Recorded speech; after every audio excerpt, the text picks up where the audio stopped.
Assalamualaikum warahmatullahi wabarakatuh. Baiklah, pada pertemuan kali ini, kita diberikan tugas pendidikan kewarganegaraan oleh Bapak. Kami dari kelompok 7, yang beranggotakan saya Nurlidia Ayu, Saya Ricci Firman. Saya Siti Suryani. Saya Sudi Falpilasari. Kami akan membahas tentang permasalahan kehidupan berbangsa dan bernegara, yaitu radikalisme dan terorisme. Yang pertama akan dibahas oleh saya sendiri.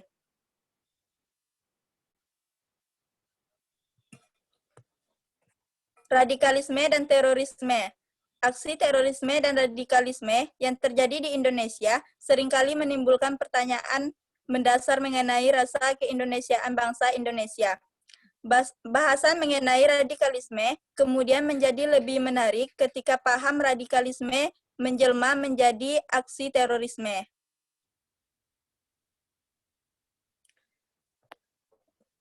Radikalisme. Radikalisme berasal dari bahasa Latin radik, yang berarti akar adalah istilah yang digunakan pada akhir abad ke-18 untuk pendukung gerakan radikal.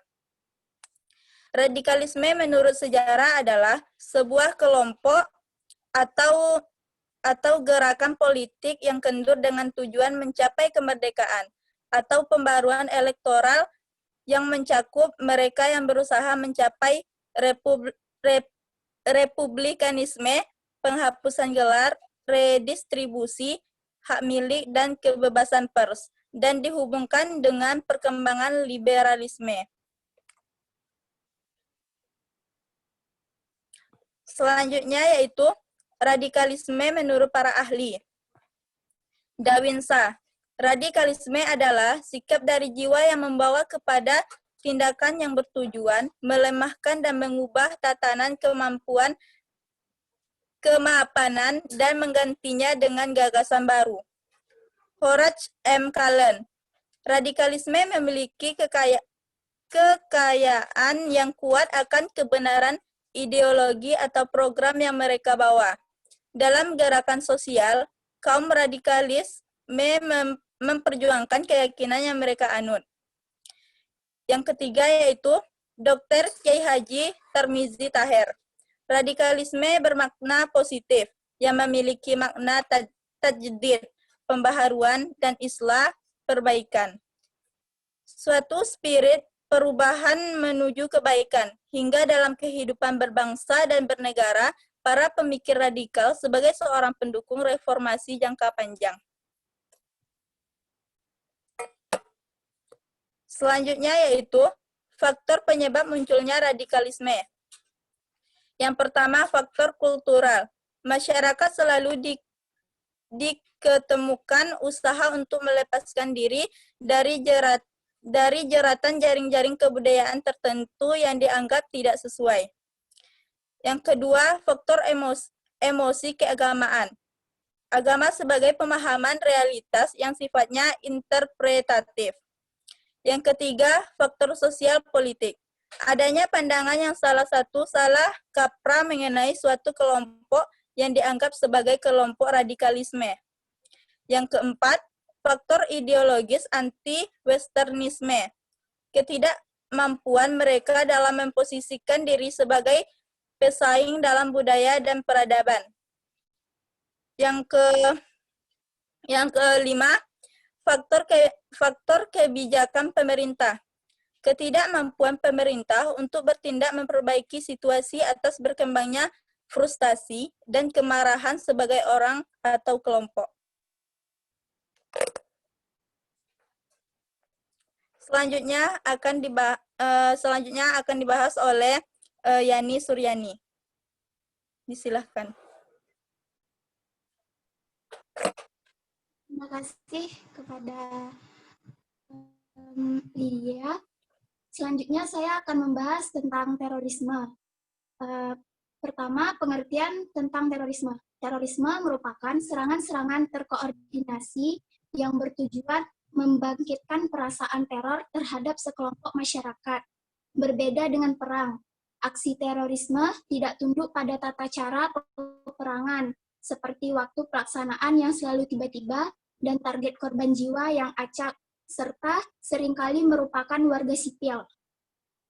Menurut Undang-Undang Nomor 15 Tahun 2003 tentang Pemberantasan Tindak Pidana Terorisme, Bab 1, Ketentuan Umum, Pasal 1, Ayat 1, tindak pidana terorisme adalah segala perbuatan yang memenuhi unsur-unsur tindak pidana sesuai dengan ketentuan dalam undang-undang ini. Selanjutnya, terorisme menurut para ahli. Di sini terdapat pendapat tentang 3 para ahli. Yang pertama, Ezat Fattah. Menurutnya, terorisme memiliki kata dasar teror yang datang dari bahasa Latin terre, berarti untuk menakuti. Umumnya, kata teror digunakan untuk menggambarkan jenis pemerintahan, dan kata terorisme digunakan untuk mendeskripsikan teror, khususnya tindakan untuk mengatur, menekan, atau menaklukkan. Yang kedua, menurut Charles Kegley dan Eugenie Witkoff, terorisme adalah suatu cara untuk mencapai tujuan tertentu dengan menggunakan ancaman kekerasan, guna menimbulkan rasa takut dan korban sebanyak-banyaknya secara tidak beraturan. Kemudian menurut Conway Henderson, terorisme adalah suatu aksi kekerasan yang dilakukan oleh seseorang atau sekelompok orang atau jaringan. Dimaksudkan untuk menciptakan suasana atau keadaan berbahaya seperti penuh ketakutan dan bisa muncul tanpa motif apapun. Selanjutnya, latar belakang terorisme. Menurut Hoffman, 1.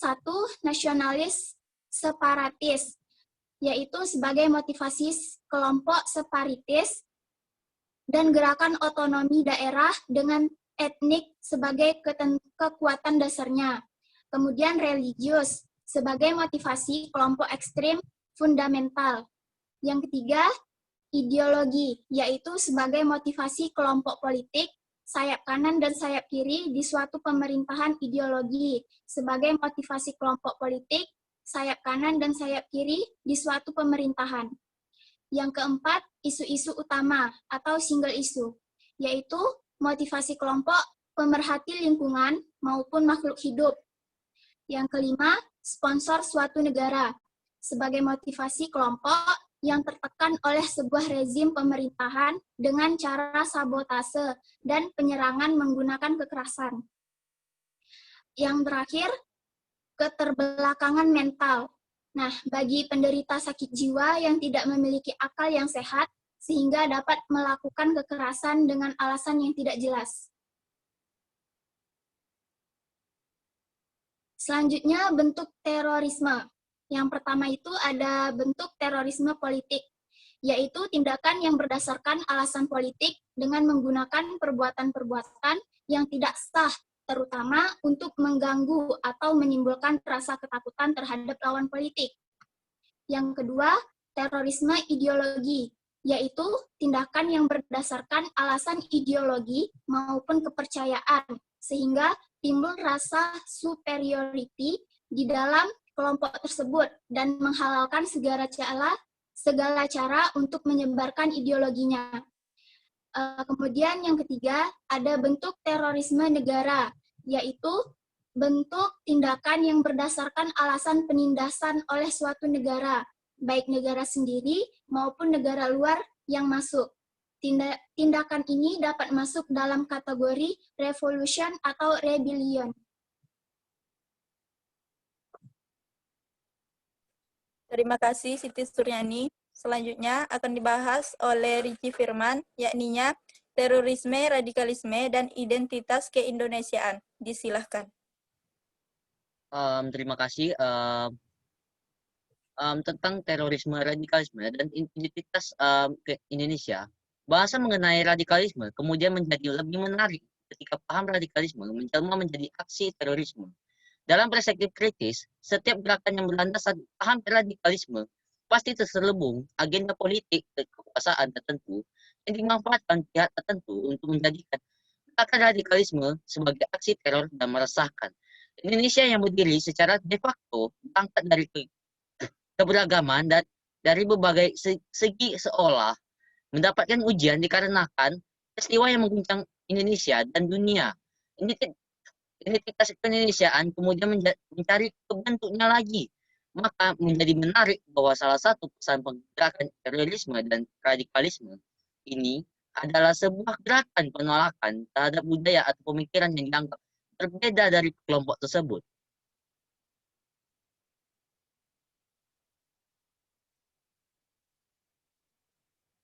Pelanggaran terhadap sila Pancasila. Yang pertama, sila pertama ketahanan Yang Maha Esa. Pancasila memuat makna keberagaman dan kebersamaan yang dapat mencegah aksi terorisme. Sila kedua, yaitu kemanusiaan yang adil dan beradab. Sila kedua ini menekan bahwa setiap warga negara harus selalu menghargai harkat dan martabat orang lain.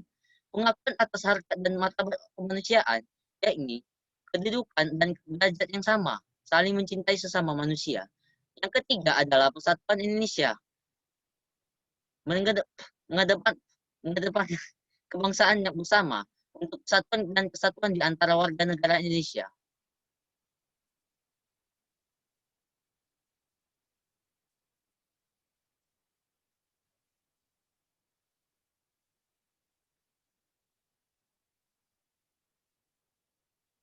Terima kasih Ricci Firman. Selanjutnya akan dibahas oleh Swiji Paluvi Lasari, yaitu implementasi nilai-nilai Pancasila dalam mencegah berkembangnya tindak radikalisme dan terorisme. Disilahkan. Terima kasih kepada moderator. Perkenalkan, nama saya Swiji Paluvi Lasari. Saya akan menjelaskan implementasi nilai-nilai Pancasila dalam mencegah berkembangnya tindak radikalisme dan terorisme. Berhubung terorisme dan radikalisme sangat berkaitan dengan pola pikir dan bertindak, maka sebagaimana seharusnya berpikir yang berorientasi Pancasila dan bagaimana seharusnya hidup bersama sebagai masyarakat yang menjunjung nilai tinggi nilai regulitas kemanusiaan, persatuan, demokrasi, dan keadilan, dipahami dan dihayati. Tanpa hal tersebut, maka keterampilan dalam hidup berbangsa dan bernegara akan jatuh pada semangat yang bertentangan dengan pola pikir dan nilai-nilai Pancasila, seperti pola pikir yang sangat sempit, picik, negatif, kurang menerima keberadaan pihak lain, egosentris, eksklusif, memaksakan kehendak, dan main hakim sendiri. Selanjutnya, pencegahan radikalisme dan terorisme. Pertama, menjaga persatuan dan kesatuan. Menjaga persatuan dan kesatuan juga bisa dilakukan sebagai upaya untuk mencegah pemahaman radikalisme dan tindak terorisme di kalangan masyarakat, terlebih di tingkat negara. Selanjutnya, mendukung aksi perdamaian. Aksi perdamaian mungkin secara khusus dilakukan untuk mencegah tindakan terorisme agar tidak terjadi